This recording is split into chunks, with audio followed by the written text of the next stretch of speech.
We arrived back at Hanoi at around 4 a.m., definitely way too early that the road was still pitch black.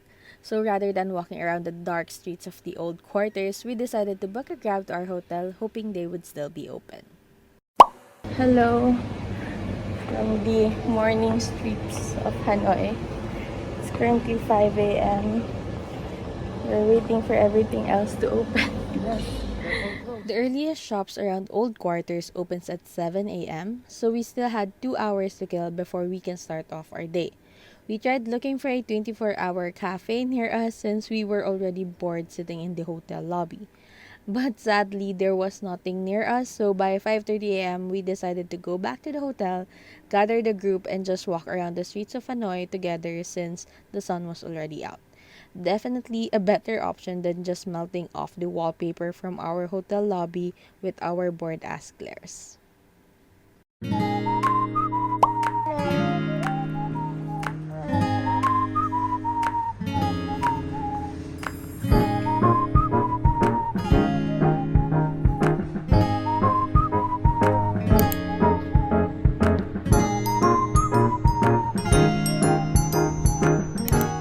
For our first stop, One Cam Lake. It was super peaceful, especially early in the morning. A lot of the locals were having their morning exercise here, and even a few foreigners were just sitting around the lake and admiring the relaxing view. We walked around until 7 a.m., which was the time the Note Cafe opens. The Note coffee was definitely aesthetic in its own way. Notepads all over the rooms, even the tree that was peeking from their second floor window. Nowhere was safe. Every nook and cranny, someone has already thought of sticking a note there. We definitely read a variety of notes. Some were comedic, political, a few were looking for boyfriends, and some was simply sharing about their trip to Vietnam. It was definitely a good time. Plus, as I recall, their coffee tasted sweet, but the croissants, we definitely tasted something better.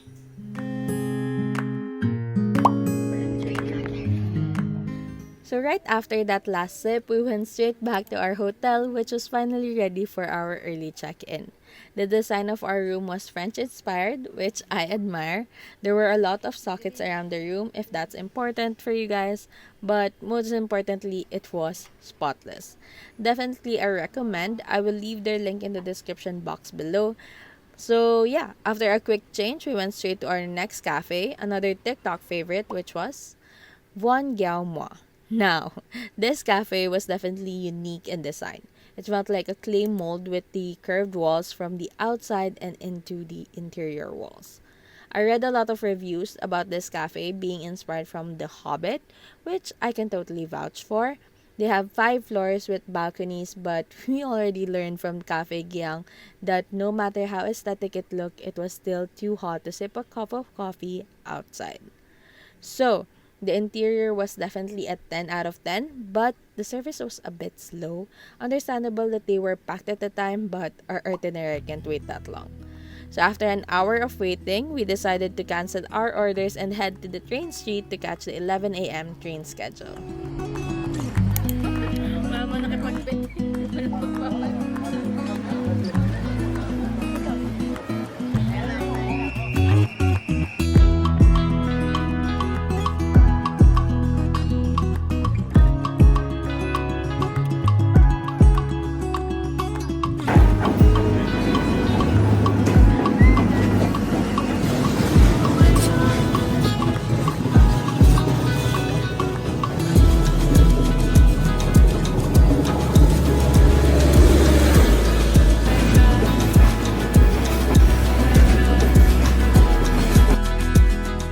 Was definitely something that I would recommend for you guys to add to your itineraries, and if you can, try visiting it at night as well, since it was definitely a whole new aesthetic.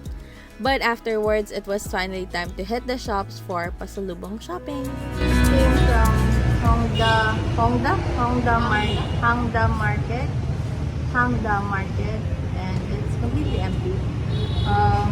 If you're looking for thrift items, second-hand items of clothing, they have it there at the first floor. The rest, I think it's computer shops and Pilates, things like that. So yeah, if you're looking for secondhand items, go check this out. But now we're on our way to the other market, which is Dong Shop Market. Since this is a total fair, we need to look for what do you call that? Souvenirs and stuff. And so let's go. We're gonna take a grab. Pero sa Google Maps, it's a 13-minute walk. Saka 5-minute drive. So we're choosing the drive.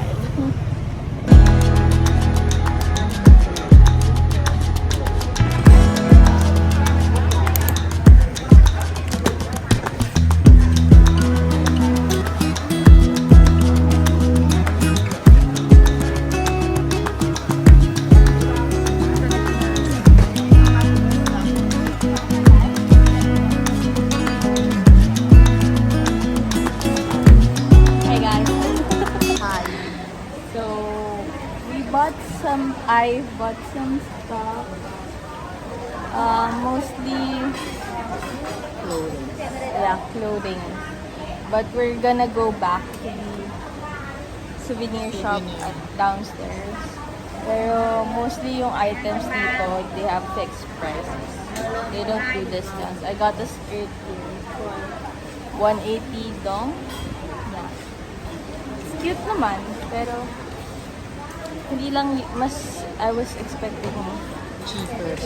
yeah, more Parang cheap. same lang din with the Philippine. I'm still looking for that cheapest something. Init guys, hindi na ka. So right after all that shopping, we were very hungry, so we just went back to our hotel to leave our stuff, change, then headed downstairs to eat and wait for the night market to open. We ate at the two restaurants right beside our hotel since we couldn't decide whether we wanted to eat pho or banh mi.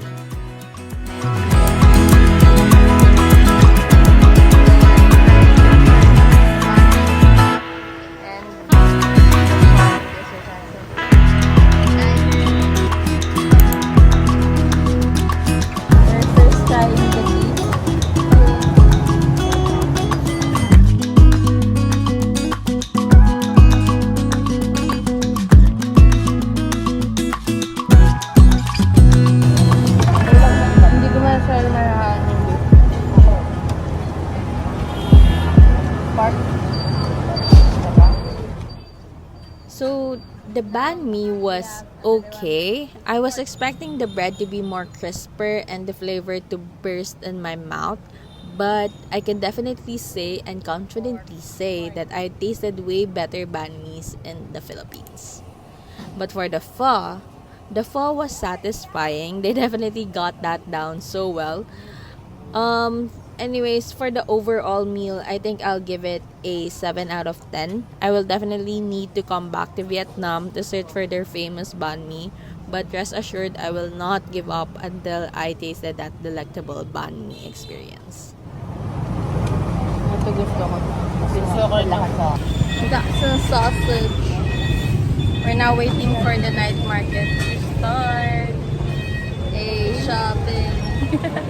This is where the night market will start, all the way to the end of that street, to the Dong. So while waiting for the night market vendors to settle in, we decided to try the tuk-tuk, even if there were a lot of controversial comments about them. Now let me confirm or deny those comments. So we rode through, and one of them tried to hustle us, saying he didn't understand the deal that we made earlier, and so on and so. But we didn't fall for it and just paid him the agreed amount. So sorry, pal, not this time.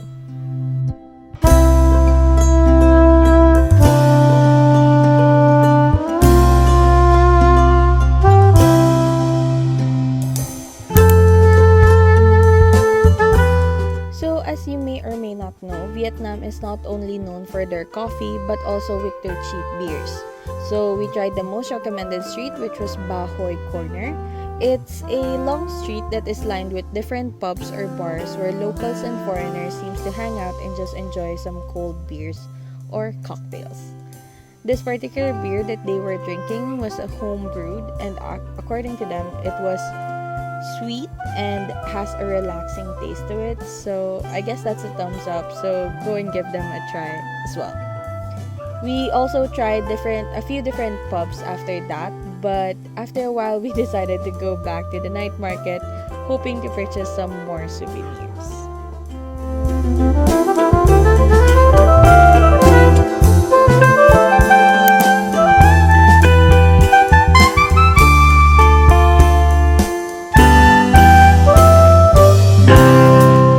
The night market was so packed, but not to the point that you'll get stepped on.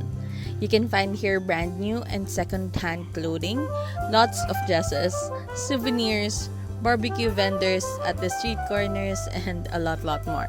I definitely enjoyed the rush of buying things since we actually came back a bit late that they were about to close already. The prices here were very decent, so I did enjoy browsing and shopping here than inside the markets that we went to earlier. So yeah, if you have the beer street and the night market booked for one day, I suggest you finish your shopping first before you could so you could have a longer time to enjoy your drinks.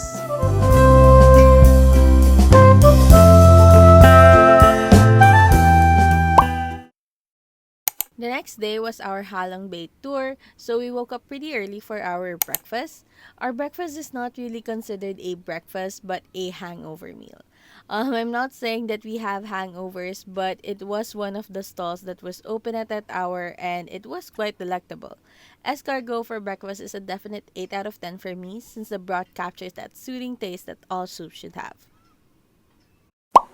For our HaLong Bay tour, we purchased this through Klook, so make sure to subscribe so I could offer you a discount code soon. But right now, we're just waiting for our bus to head to our first destination. Still just like yung TTX Korea, some place for your cups and your bags.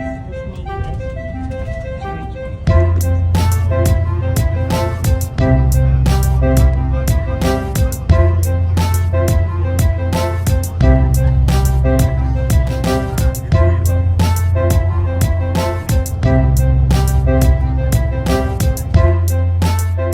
First stop was the Pearl Sanctuary, where we learned a lot about the process of pearls and how one shell can be used for different kinds of things. It was definitely refreshing to know these facts about Talaba. Honestly, I wanted to skip this part of the tour, but I'm glad that I didn't.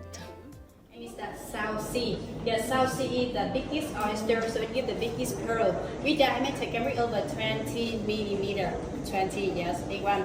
With two main colors, you see, white and golden color. Have you ever seen the golden color pearl? Yeah. Yes?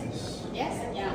You know, this one is very special color. It's rare. You know, when we have it's only about 5 to 7% give the golden color pearl. And with the South Sea, it takes a longer time to culture, about 6 to 8 years to give one pearl. So this pearl is the most expensive. Yeah. First up, we need this one here, the donor oyster. The donor oyster, we choose strongest oyster. You open it and cut off the membrane here, you see. This is the membrane in here and here. After cut off like this, we divide it into small pieces and then cover it with breath liquid. This one is the antibacterial liquid to keep moisture and protect the membrane. Yeah, this oyster will be dyed when we cut off the membrane, and that membrane we implant in a live oyster. Okay? And then you should open the mouth of this oyster about 1 centimeter. Too wide, it will be dyed, so only about 1 centimeter. Yeah, she cut a small line at the gold edge of the oyster, put a piece of the membrane inside first, and then put the nucleus later in same place so that they can be stick closely to each other's. Bring from perfume to here, and now I will open one of them for you see, but as I said, only 30% success give the pearl, so I'll show you the pearl size. Okay? Yeah. And now, who can help me choose one of them?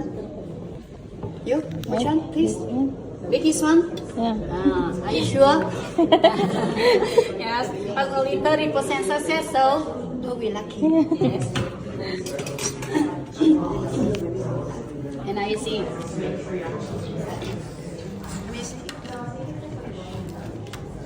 Now you see, we will cut at the donut to find the pearls. Oh, this one we can eat. Meat, yeah. Oh, you see that? Yes, have the pearl. Good choice. Yes, that's only 30%. And now we will check the quality of this pearl. Wait a moment, I will clean it for you see.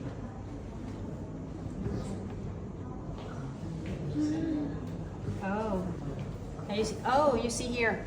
The shape is not round. Yeah, it's not quite round here. Can you see that? Anything? What quality of this pearl? In here, what quality? B. You're right. Yeah. B.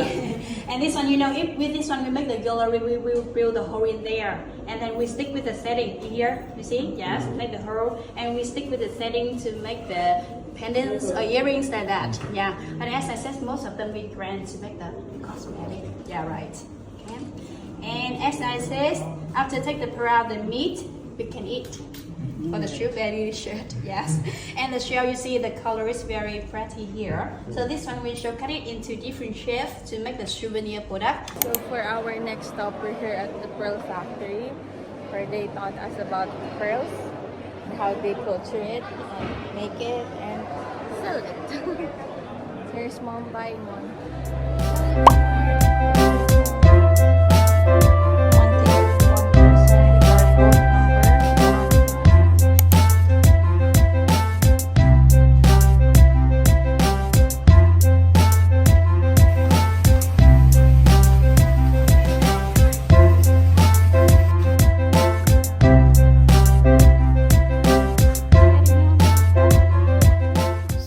After all those pearl knowledge, we are now finally riding the cruise where they will take us to 3 destinations.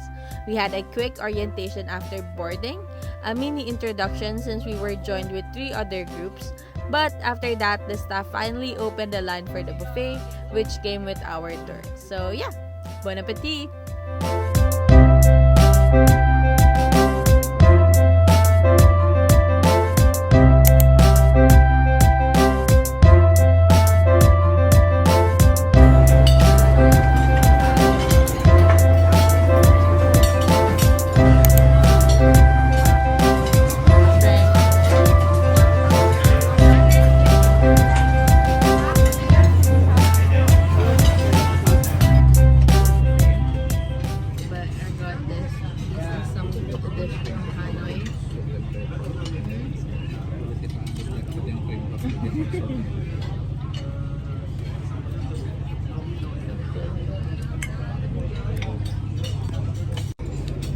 Also got whiskey sour. Mama got that. Mom got this HaLong Bay surprise.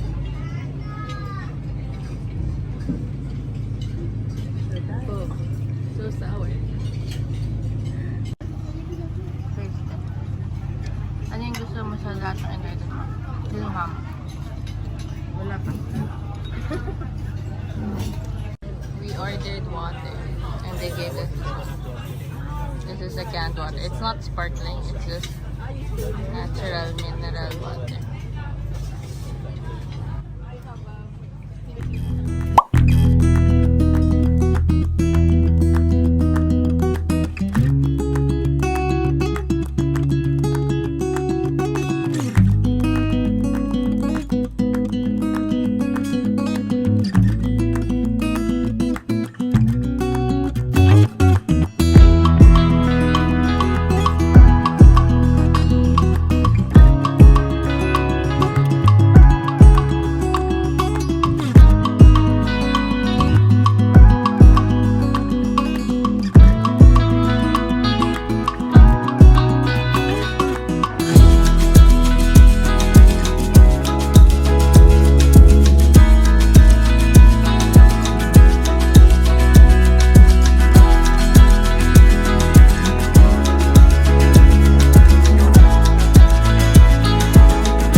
there were two options. One was to swim, and one was to climb the 500 steps. Ma, almost there. No words. It's gonna be worth it.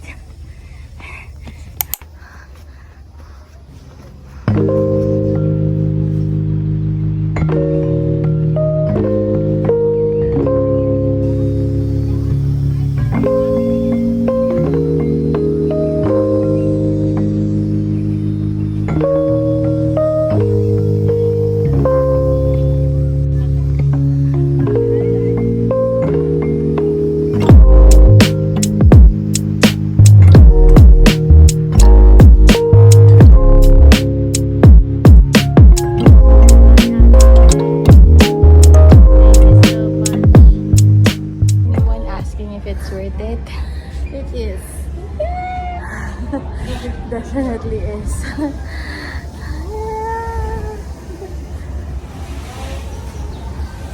We made it! Yay! We're back down and the beach is empty.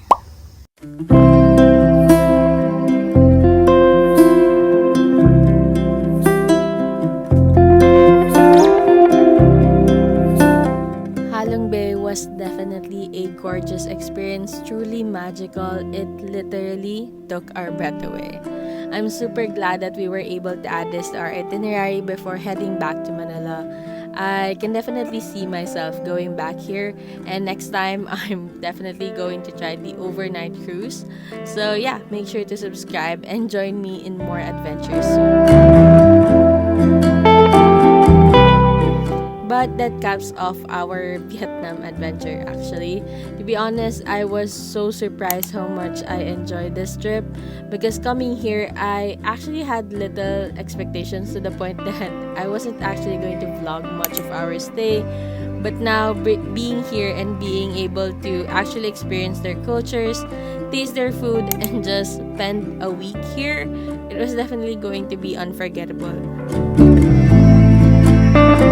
Anyway, thank you everyone for joining me throughout this adventure. There are definitely more videos in line for you all, so please don't forget to subscribe, turn that notifications on, and let's see each other next Saturday for a whole new video. Thank you guys for watching. Virtual hugs and kisses. Bye, my friends.